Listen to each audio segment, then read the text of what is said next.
always make the comparison to the Wizard of Oz. So like, it's not just a wicked thing, okay?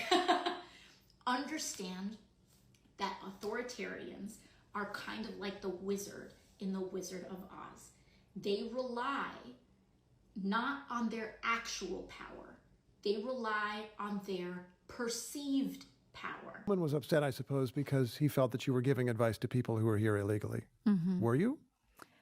I was giving advice to all of my constituents. Yeah. He said he was going to report you, or even that he did reach out to the Department of Justice. Have you heard from the Department of Justice? Why is AOC Alexandria Ocasio-Cortez suddenly in panic mode, scrambling to demand answers from the Department of Justice? Could it be that her reckless actions teaching illegal immigrants how to dodge deportations have finally caught up with her? Tom Homan, a no-nonsense enforcer of border security, he saw right through AOC's dangerous game, and he didn't hesitate to expose her. And so now she's desperately trying to flip the script, framing herself as the victim while pretending that enforcing immigration laws is some kind of a personal attack. But is this really about freedom of speech, or is AOC just trying to escape accountability? Vaguely aware of immigration law. I've done this since 1984. I forgot more about the immigration law than AOC will ever know. Matter of fact, the hearing a couple years ago, I had explained to her that entering the country illegally was actually a crime. So, you know, I'm not going to play that game with her. I simply made a statement. When you sit down with people who are wanted by us, criminal aliens that have been ordered deported from the United States government, and ignore that order, if you and I ignored that order, we'd be sitting in prison. But they ignored an order from a federal judge. They're hiding in a home, and she's telling them not to open the door. As Democrats continue to prioritize illegal immigrants over American citizens, is it any wonder that working class voters are turning their backs on them? Like, how much longer will Americans tolerate their blatant disregard for national security? And why is the media just so silent on AOC's direct attempts to undermine federal law enforcement? Well, guys, we're going to go ahead and break it down. We're going to break down exactly what AOC did, how Tom Homan and the Trump administration responded, and why this moment could expose just how corrupt and reckless the radical left has become. Get ready, guys. I got a lot to share with you guys. If you haven't already, take a second, hit the like button, and subscribe to the channel. Let's jump in. You had a recent dispute, if that's the right word, with Tom Homan, the president's Homeland Security czar, so-called. You held an online forum, a Know Your Rights forum, that he didn't like. What were you doing? What was your goal as you saw it? My job is to educate and act as a liaison of critical information to my constituents. And I was informing all of my constituents of their constitutional protections, and in particular, their constitutional protections against illegal search and seizure in the United States. Homan was upset, I suppose, because he felt that you were giving advice to people who were here illegally. Were you? I was giving advice to all of my constituents. Yeah. He said he was going to report you, or even that he did reach out to the Department of Justice. Have you heard from the Department of Justice? I have not, and I intend on reaching out to the Department of Justice to inquire.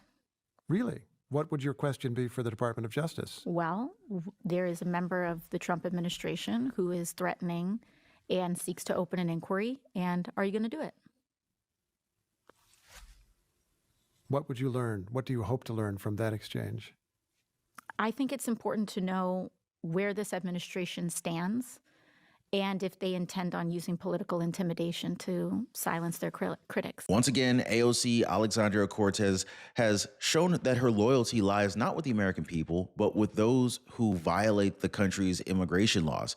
In a reckless and irresponsible move, AOC took to YouTube to actively instruct illegal immigrants on how to evade federal law enforcement, deliberately undermining border security efforts championed by President Trump and his new border czar, Tom Homan. Tom Homan, a seasoned professional and former acting ICE director, he wasn't having any of it. Now, unlike AOC, who thrives on theatrics and emotional outbursts, Tom Homan, he understands the real-world consequences of an open border, crime, national security threats, and economic strain on working-class Americans.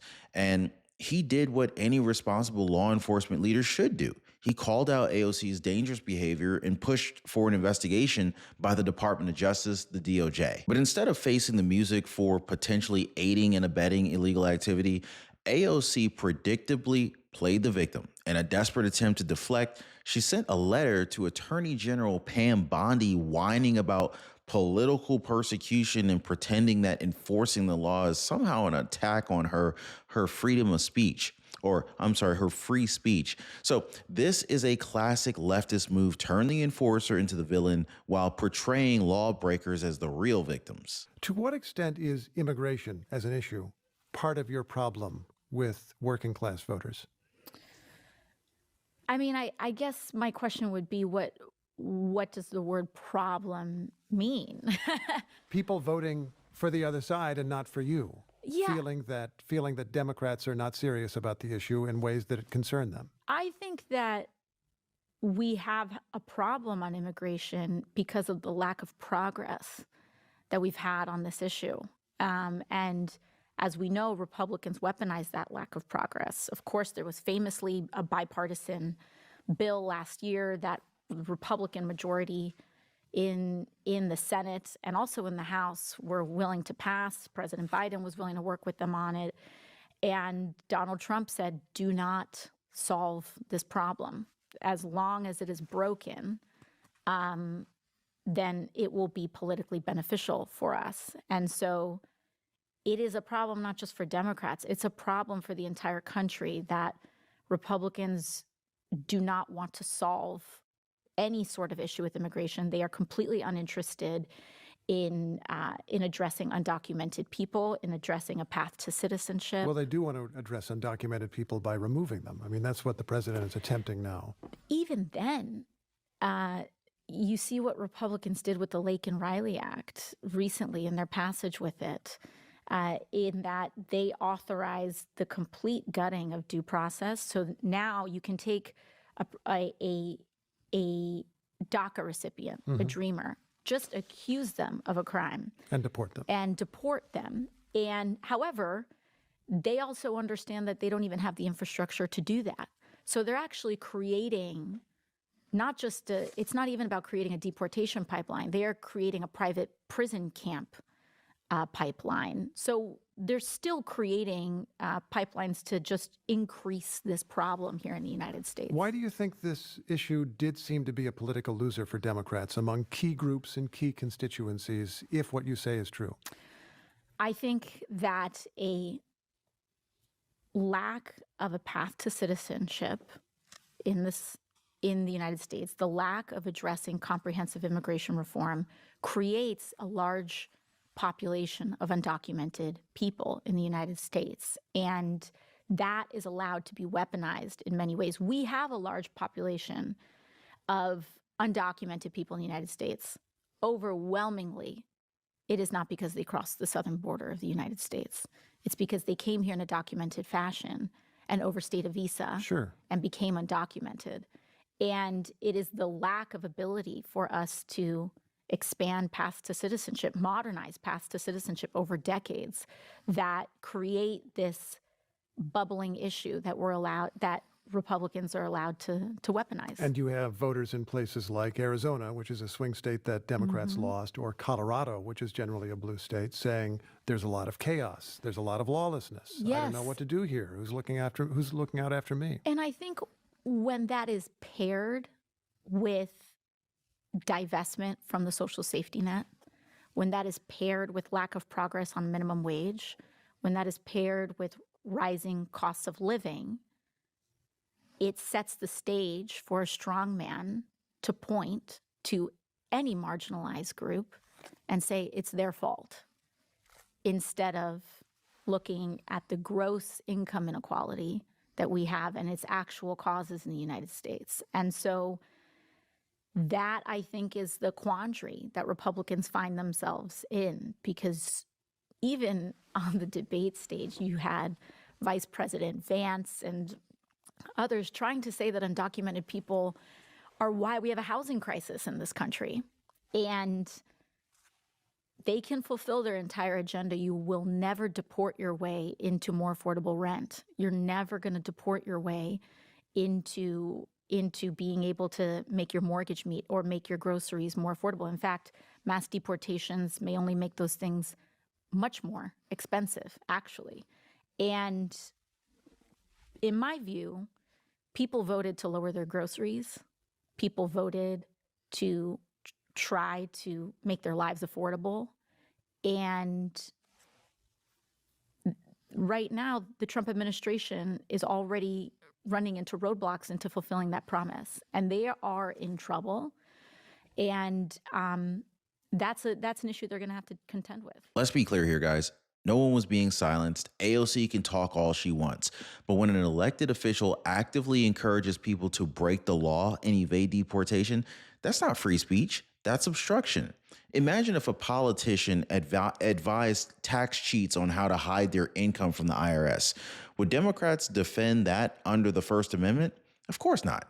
So when it comes to illegal immigration, they suddenly forgot that the law exists for a reason. That up to DOJ. What I find disturbing is that any member of Congress wants to educate people how to evade law enforcement. You can claim you're educating those constitutional rights. Okay, you can keep that claim. But what she in fact is doing is telling people don't open your door, hide in your home, don't talk to ICE. We're talking about people who are in the country illegally, committed a crime. They're a public safety threat. They've been convicted of serious crime, and they've been ordered removed by a federal judge. So it's like AOC and others don't want ICE to enforce the laws that they enacted. She's a member of Congress. Let us enforce the laws you enacted. That's what we're supposed to do. You can't go after her. Do you think others should? No, I think I've asked DOJ, where is that line of impediment, of interference? Now, if someone stands in your way, prevents you from arresting somebody, put your hands on you, that's impediment. But what line is telling people to hide from ICE, not open the door? Where do you cross that line on impediment? So I've simply asked the Department of Justice, give us that line. You have talked to them about this. That's what you're saying? Absolutely. Wow. We'll see where that goes. Tom Homan, I'm out. Meanwhile, Democrats continue to ignore the crisis that they created. Instead of working with the Trump administration on real immigration reform, they throw temper tantrums and they blame Republicans for their own failures. They claim to fight for the working class, but in reality, they prioritize illegal immigrants over American citizens, flooding cities with people who strain resources. They drive down wages and make housing unaffordable. Principle number one in what you can do is that when one of these things comes to your backyard, you can resist. And what that happens over millions of people is that you generate enough friction that they cannot go as fast as they want to go, okay? So I'm going to give you some examples that have already been working. Let's start with immigration and ICE. When people say, what can we do? In my community, we are a heavily immigrant community. ICE raids deeply affect and disrupt our community. So, number one, if you live in a community with a lot of immigrants, know your rights. That's one tangible thing you can do that I want you to do. And that means know your rights if you are a US citizen as well, okay? Here's one way that we're going to create some friction in this system. Tom Homan, who's directing a lot of these ICE operations nationally, etc., he went on TV practically crying. This dude was whining his ass off because ICE went into the city of Chicago and Chicago had prepared for them. Community organizers, activists, and their mayor and local elected officials who were solid on this issue, they educated the city on their legal rights. Because what ICE tries to do is that they rely on people not knowing their rights in order to enter buildings, in order to search workplaces, etc. So when you know your rights, you are able to tell them no, and they do walk away. What you can do is protect people around you and also make sure that you are slowing down this system. The slower they operate, the less they can break. Tom Homan and the Trump administration are the last line of defense against this chaos. They understand what AOC and her radical friends, they refuse to admit this. You cannot have a country without borders, and you cannot maintain law and order if elected officials encourage law breaking. The real question is, how long will Americans tolerate this democratic charade before demanding their leaders actually start putting them first? You know what I mean? Hit me up in the comments, guys. Let me know what you think on this. If you haven't already, please hit the like button, subscribe to the channel. We'll see you guys on the next one.